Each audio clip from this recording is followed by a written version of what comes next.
మన రక్షకుడైన యేసుక్రీస్తు నామములో అందరికీ వందనాలండి.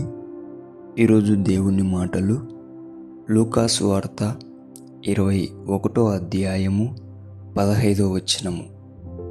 మీ విరోధులందరూ ఎదురాడుటకును కాదనుటకును వీలు కాని వాక్కును జ్ఞానమును నేను మీకు అనుగ్రహింతును.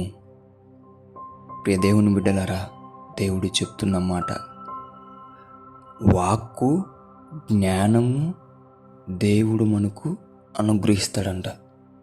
ఎందుకో తెలుసా? మనం నీతిగా బ్రతికితే, మనం యథార్థంగా బ్రతికితే, మనం లోక రక్షకుణ్ణి తెలుసుకొని సత్యం వెంబడిస్తే మనకు విరోధులు తయారవుతారు.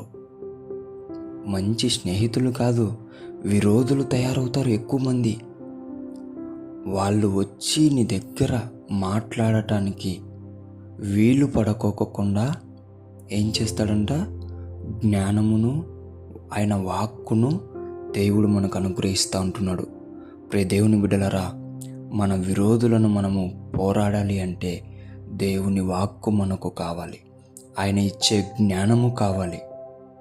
ఎవరైతే అలా పోరాడుతూ ఉంటున్నారో, నీతిగా నిజాయితీగా మంచిగా బ్రతకాలని ఎంతోమందికి ఆశ ఉంటుంది, నీకు కూడా ఉంది. కానీ ఎదుటి వాళ్ళు వచ్చే ప్రశ్నలకు నీ దగ్గర జవాబు లేదేమో. దేవుణ్ణి అడుగు, దేవుడిస్తా అంటున్నాడు. ప్రభువా నీ వాక్కును దయచేయమని అడుగు, ప్రభువా నీ జ్ఞానమును దయచేయమని అడుగు.